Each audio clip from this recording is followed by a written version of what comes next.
Welcome to The Explainer. Today, we are cracking open the doors to one of the most secret and some would say powerful societies in America.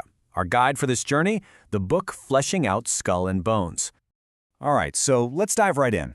We're talking about Skull and Bones at Yale. You've probably heard of it, right? But according to this book, it's way more than just some college club. It really forces us to ask a pretty heavy question. Is this just a place for the elite to hang out, or is it something else entirely? A hidden establishment that's actually pulling the strings in our world? So you've got these two totally different views of the same thing. On the one hand, there's the public story, right? It's this weird, exclusive fraternity for the sons of privilege. You know, a little footnote in the biographies of presidents and Wall Street titans.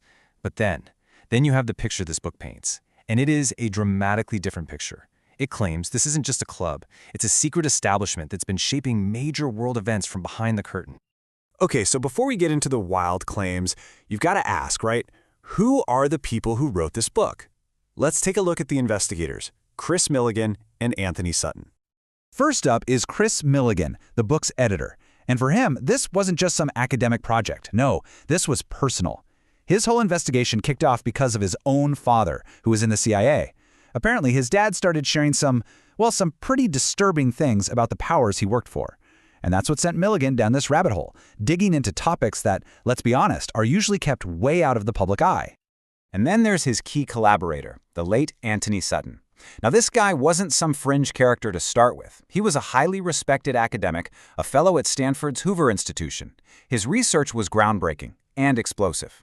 He actually documented, with tons of evidence, how the West basically bankrolled and built the Soviet Union's industrial and military power.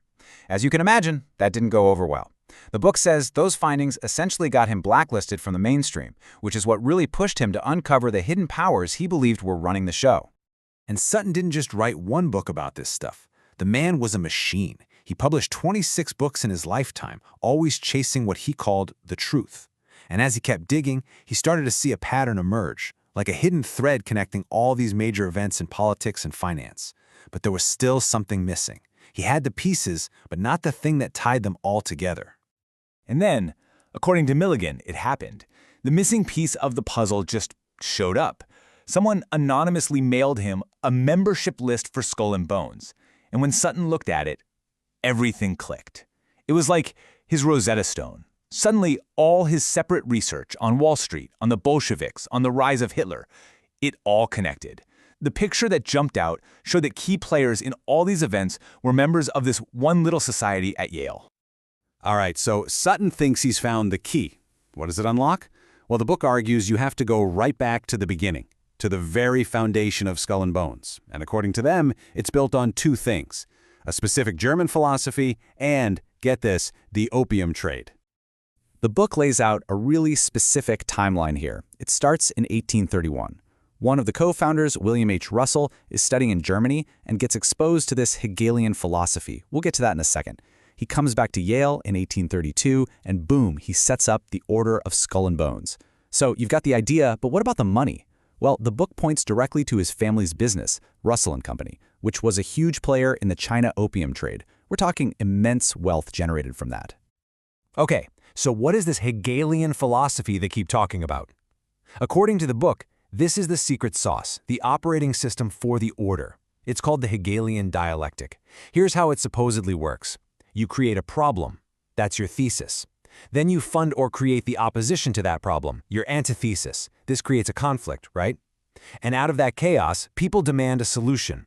And wouldn't you know it, you're right there to offer the solution you wanted from the very beginning. That's the synthesis. The book basically claims this is a playbook for manufacturing history to get the outcome you want. So you've got the philosophy and you've got the money. What next? The book claims the order spent the next century building a massive, influential network, placing its bonesmen in just the right spots to shape major events. And this is where the claims get pretty wild.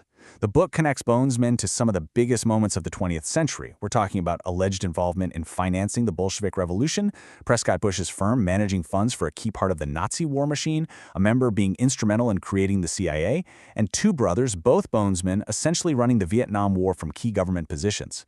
It's a staggering list of allegations. And Sutton was absolutely defiant about his research. When the establishment pushed back, when his old colleagues at the Hoover Institution tried to discredit him, his response was legendary. He just said, "Tell me where I am wrong on a single fact." And according to the book, nobody ever could. They couldn't disprove the facts, so they just dismissed the man and his work. Okay, so where does this all lead? What's the bottom line here? The book takes all these pieces, the philosophy, the money, the network, and puts them together to form one big final thesis. And the book's conclusion is pretty direct. It says, forget the whole college fraternity idea. That's just a cover. It argues that Skull and Bones is actually a lifelong society, an engine designed to create a new world order. The whole point is to get its members into the most powerful positions possible so they can steer the world toward a future that they designed. So what does that future look like? What's the end game here according to the book? Well, it's all about using that Hegelian conflict to push history in the direction they want. It's about creating a state that's run for the benefit of a tiny initiated elite, the so-called masters. And in this system, the rest of us, we're basically just pawns on the chessboard. It's a vision that, as the book points out, stands completely against the principles of the U.S. Constitution. So in the end, fleshing out Skull and Bones doesn't just lay out a bunch of facts and theories. It throws down a gauntlet. It leaves you, the reader, with this really unsettling question. Is all of this real? Are we just fodder for some secret society? Or is it all just a story about a bunch of rich kids at Yale? The book's final challenge is, want to bet your future on it? A pretty provocative thought to end on.